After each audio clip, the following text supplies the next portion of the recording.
தல அஜித்தோட good bad ugly படம் ரிலீஸ் ஆயிருக்கு. படம் எப்படி இருக்கு, எந்தெந்த மூமெண்ட்ஸ் எல்லாம் என்ஜாய் பண்ற மாதிரி இருக்கு, எந்த இடத்துல எல்லாம் கொஞ்சம் நம்மளை ஏமாத்திட்டாங்க அப்படிங்கறத படம் பார்த்துட்டு வந்திருக்கக்கூடிய சினிமா விமர்சகர் சதீஷ் இருக்காரு, அவர்கிட்ட கேட்கலாம். ப்ரோ, என்ஜாய் பண்ணீங்களா தல படத்தை? ரொம்பவே என்ஜாய் பண்ணீங்களான்னு சொல்ல முடியாது. என்ஜாய் பிளஸ் கொஞ்சம் குழப்பங்கள் எல்லாத்துக்கும் கலந்து தான் வந்திருக்கோம். வெளியில பார்த்துட்டு வந்திருக்கோம். ஃபேன் பாய் சம்பவம் அப்படின்றதான் இன்டர்வியூல எல்லாம் ஆதிக் ரவிச்சந்திரன் சொல்லியிருந்தாரு. பியூரான ஒரு ஃபேன் பாய் சம்பவமா இருந்துச்சு. பியூர் ஃபேன் பாய் சம்பவம் தான். அதாவது என்ன சொல்றதுன்னா, ஒரு ரீல்ஸ் பார்த்தா எப்படி நம்ம ஒரு ஹைப் ஆகுமோ, அந்த 15 செகண்ட் ரீல்ஸை வந்து ஒரு 2.5 மணி நேரம் ஷோவா வந்து நம்மளுக்கு கொண்டு வந்திருக்காரு. அதுல ஒரு கைத்தட்ட வேண்டிய விஷயம் தான், அவரை பாராட்டலாம். தலையோட லுக் வைஸ் பார்க்கும்போது கொஞ்சம் நம்ம ட்ரைலர் டீசர்லயே வந்து கொஞ்சம் ஃப்ரெஷ்ஷா இருக்க மாதிரி இருந்துச்சு. படம் முழுக்காவே அது அந்த டோன் தான். படம் முழுக்காவே ரொம்ப ஃப்ரெஷ்ஷா காமிச்சிருக்காங்க. இதுக்கு முன்னாடி வந்து எதையோ இழந்து வந்த மாதிரியே ஒரு ஃபீல்ல இருந்துகிட்டே இருப்பாரு. ஆனா இந்த படத்துல அந்த மாதிரி ஒரு சீன் கூட இல்லை. எல்லாமே லுக் வைஸா எல்லாமே ரொம்ப ஃப்ரெஷ்ஷா இருக்காரு. அதை வந்து கரெக்டா கேமரால கொண்டு வந்தது ஆதிக்கோட திறமை தான். படத்துல பெரிய ஹைலைட்னா என்ன சொல்லுவீங்க? தல அஜித்தோட படம்ன்றதே ஹைலைட் தான். அதை தாண்டி ஹைலைட்னா அவரோட இந்த வயசுலயும் அவ்வளோ எனர்ஜியா இருக்கிறது படத்துல ரொம்ப பெரிய ப்ளஸ்ஸா பார்க்கலாம். ப்ளஸ் வந்து ஆதிக்கோட டைரக்ஷன், அந்த ஒரு இப்படிலாம் பார்க்கணும்னு ஆசைப்பட்டோம், தலை இப்படிலாம் பார்க்கணும்னு ஆசைப்பட்டோம் அப்படின்லாம் வந்து ஒவ்வொரு ஃபேனுக்குள்ள ஒரு இது இருக்கும் இல்லையா, அதை வந்து ஃபுல்ஃபில் பண்ணியிருக்காரு. அதுல ஆதிக்கோட இது தெரியுது நல்லாவே. ஓகே, இதுக்கு முன்னாடி நீங்க சொன்ன மாதிரி தலை வந்து ரீசெண்டா பண்ண ஒரு 5-6 படங்கள் எடுத்துக்கிட்டோம் அப்படின்னா அது ஒரு ஸ்டைல்ல இருந்துச்சு. இது அவரோட ஜோன்ல இருந்தே வெளியில வந்து திருப்பி நம்ம அந்த அட்டகாசம் அமர்க்களம் அந்த மாதிரி ஒரு பேட்டர்ன்ல இருந்துச்சு இல்லையா? ஆமா, எப்படி இருந்தது? ஆக்சுவலா அதுல அட்டகாசம் அமர்க்களம் அப்படிங்கன்னா அதுல ஒரு பெரிய போன் வந்து ஸ்டோரி. அந்த அட்டகாசம் அமர்க்களம்ன்றதுல ஒரு பெரிய போன் ஸ்டோரி. பிளஸ் வந்து அதுல ஒவ்வொரு இடத்துல ஒரு சின்ன சின்ன எலிவேஷன் இருக்கும். அதுல வந்து நம்மளுக்கு ரொம்ப ஒரு கூஸ்பம்ஸ் வரும், அந்த மாதிரி ஒரு இது வரும். ஆனா இந்த படத்துல ஸ்டோரின்னு பார்த்தா நிறைய படத்துல நம்ம பார்த்த ஸ்டோரி தான், பழக்கப்பட்ட ஸ்டோரி தான். அவரோட நண்பர் விஜயோட லியோ படத்துல இருந்தே அந்த ஸ்டோரி தூக்கியிருக்காரு. சரி, வாட் எவர் இட் இஸ், அது ஓகே, அது போற போக்குல அது தெரியாது அப்படிங்கிற மாதிரி தான் இருக்கும். ஸ்டோரி ஒரு வீக்னஸ் தான். அங்கங்க ஒரு எலிவேஷன் இருந்தா நம்மளுக்கு வந்து ஓகே அப்படிங்கிற மாதிரி இருந்திருக்கும்.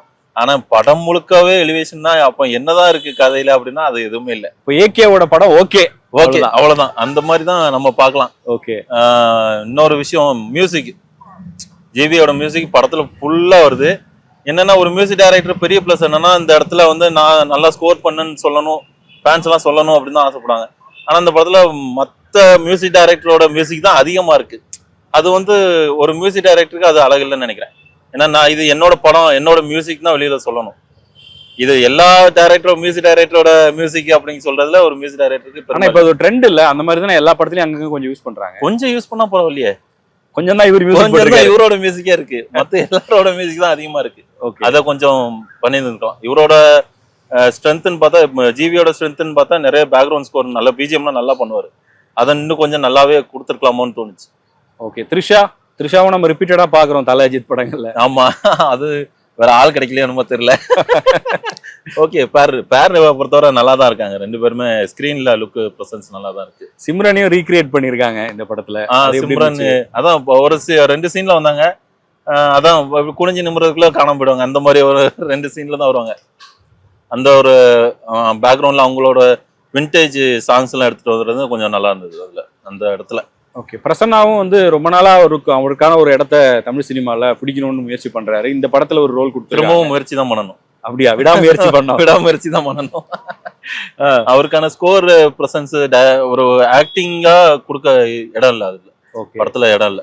முழுக்கவே அஜித்தோட முகம் தான் தெரியும் படத்துல, வேற யாரோட முகமும் தெரியாது. அந்த மாதிரிதான் படம் முழுக்காவே இருக்கு. 2.5 மணி நேரம் படத்துல 2.25 மணி நேரம் அஜித் தான் இருப்பாரு.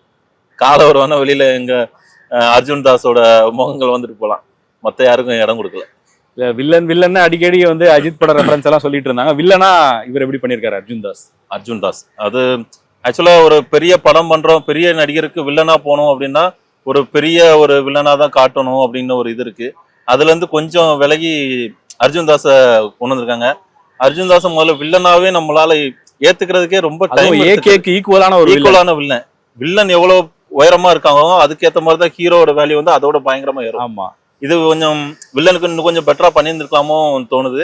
ஆனா அர்ஜுன் தாஸ் அவரோட கேரக்டர் அவரு பெட்டரா பண்ணிருக்காரு. ஆனா ஏகேக்கு அவர் வில்லனாங்கிறது மேட்ச் ஆகல. மார்க் ஆண்டனி வந்து ரொம்ப பெரிய கமர்ஷியல் சக்சஸ் அப்படின்னு சொல்லலாம் ஆதிக் ரவிச்சந்திரனுக்கு. ஆமா, எப்பவுமே ஒரு முன்னாடி படத்தை தான் நம்ம கம்பேர் பண்ணுவோம். கண்டிப்பா. மார்க் ஆண்டனி முந்திருக்காரா இந்த படத்துல? மார்க் ஆண்டனி முந்திருக்காரான்னு தெரியல, அதுல இருந்து விலகி வேற ஒரு ட்ராக் பிடிச்சிருக்காரு. ஓகே. மார்க் ஆண்டனி பெரிய சக்சஸ் காரணமே வந்து வில்லனா வந்து எஸ்ஜே சூர்யா நின்னது. இதுல அந்த ஒரு இது கொஞ்சம் பேக் அடிச்சிருச்சோன்னு தோணுது. அது விஷாலோட ஃபேன்ஸுக்காக பண்ணாங்க அப்படின்னு சொல்ல முடியாது மார்க் ஆண்டனி. ஆனா இது முழுக்க முழுக்க அஜித்தோட ஃபேன்ஸுக்காக பண்ணியிருக்காரு. கதையை விட்டு தன்னோட ஸ்டைல்ல ஒரு கலர்ஃபுல்லான ஒரு மோடு, ட்ரெஸ்ல ஆரம்பிச்சு அவரோட லுக்கில் ஆரம்பிச்சு எல்லாமே, கார்ல ஆரம்பிச்சு எல்லாமே வந்து ஒரு கிராண்டியரான ஒரு ப்ரெசன்டேஷனை கொடுத்துருக்காரு. அதுல கான்சென்ட்ரேட் பண்ணதுனால ஸ்டோரி அந்த இடத்துல கொஞ்சம் வீக்கா வெளியில போயிட்டாரு. ஓகே. வேற எந்த விஷயம் உங்களுக்கு ரசிக்கிற மாதிரி இருந்துச்சு? ஒரு 2.5 மணி நேரம் படம். ஒரு 2.5 மணி நேரம் படத்துல வந்து அஜித் ஃபேனா இல்லாம இருந்திருந்தா ஒரு ஒரு 1 hour வந்து பியூரா வந்து என்ஜாய் பண்ற மாதிரி இருக்கும். நம்மளுக்கு இந்த இடத்துல வந்து நம்ம முன்னாடி பார்த்த மங்காத்தா, அட்டகாசம், அமர்கலம் அந்த மாதிரி படத்துல பார்த்த அஜித்தை வந்து நல்லாவே அதுல கொண்டு வந்திருக்காங்க. இன்னொரு 1.5 மணி நேரம் வந்து பியூர் அஜித் என்ன இந்த இடத்துல லாஜிக்கே இல்லை, அவர் யார் கூட பேசுறாரு, ஏகே யார் தெரியுமா சொல்லி தொலைங்கடா, அந்த மாதிரி ஒரு இடத்துல வந்து கொஞ்சம் நிப்பாட்டினாங்க. அதெல்லாம் கொஞ்சம் கொஞ்சம் டியூன் பண்ணிருக்கலாமான்னு தோணுச்சு. ஏகேக்கான டைலாகும் வந்து பாத்தீங்கன்னா ஒரு மாதிரி ஆர்டிபிஷியலா இருந்த மாதிரி இருந்துச்சு. அவர் பேசுறதே என்ன அப்படி தெரியுமா. அதுதான் நான் அது என்ன சொல்றது, ஒரு 10 படம் முன்னாடி பண்ணிட்டேன், அதனால அந்த படத்தெல்லாம் பார்த்துட்டு இந்த படத்துக்கு வாங்க, நான் யார் தெரியுமான்னு அதை எடுத்து பாரு, அதை திறந்து பாரு, அதை தெரியும் அப்படிம்பாங்க. அது ஒரு ட்ரெண்ட் ஆயிடுச்சு, சினிமா ட்ரெண்ட் ஆயிடுச்சு. அதனால அந்த ஒரு மோட்லயே அவர் இருக்கிறதுனால அப்படியே கொண்டு வந்து நிப்பாட்டிட்டாங்க. இந்த ஒரு கேரக்டரா ஸ்டார்டிங்ல இருந்து கொண்டு வரணும் அப்படிலாம் கிடையாது. நான் வந்து அந்த காலத்துல அப்படி பண்ணிட்டேன், அப்படி ஒரு சம்பவம் பண்ணியிருக்கேன், அதனால எனக்கு வந்து இது ஒரு தளம் வந்து இப்படி இருக்குது அப்படிங்கிற மாதிரி அவர் வெளியில காமிச்சிட்டு இருக்காரு. இப்போ இந்த படத்துக்கு அப்புறம் ஆதிக் ரவிச்சந்திரன், லோகேஷ் கனகராஜ், அட்லி, நெல்சன் அந்த டைரக்டர்ஸ் வரிசையில வருவாரா? கஷ்டம்தான். அந்த ஒரு இது வந்து கொஞ்சம் கஷ்டம்தான். ஆனா அவரோட இதுக்கு முன்னாடி பண்ண படங்களோட கொஞ்சம் ஒரு ஸ்டெப்பு மேல எந்திரிச்சிருக்காருன்னு தான் சொல்லலாம். ஒரு ஸ்கிரீன் பிரசன்ஸ்ல கொஞ்சம் நல்லாவே எடுத்துட்டு வந்திருக்காரு. அஜித்தா இப்படிதான் காட்டணுங்கிறதுல ஒரு தெளிவா இருந்துதான் அந்த படத்தையே கொண்டு வந்திருக்காரு. அதனால அவரோட கேரியர்ல இது ஒரு மைல்கல்லா நிற்கும். மேக்ஸிமம் வந்து அஜித் ஃபேன்ஸ் இன்னைக்கு நாளைக்கும் படம் பார்த்துருவாங்க. சாட்டர்டே சண்டே தான் ஜென்ரல் ஆடியன்ஸ் வெயிட் பண்ணிட்டு இருப்பாங்க படம் பார்க்கலான்னு. அவங்களுக்கு தான் நம்ம சொல்ல வேண்டிய விஷயம் என்ன?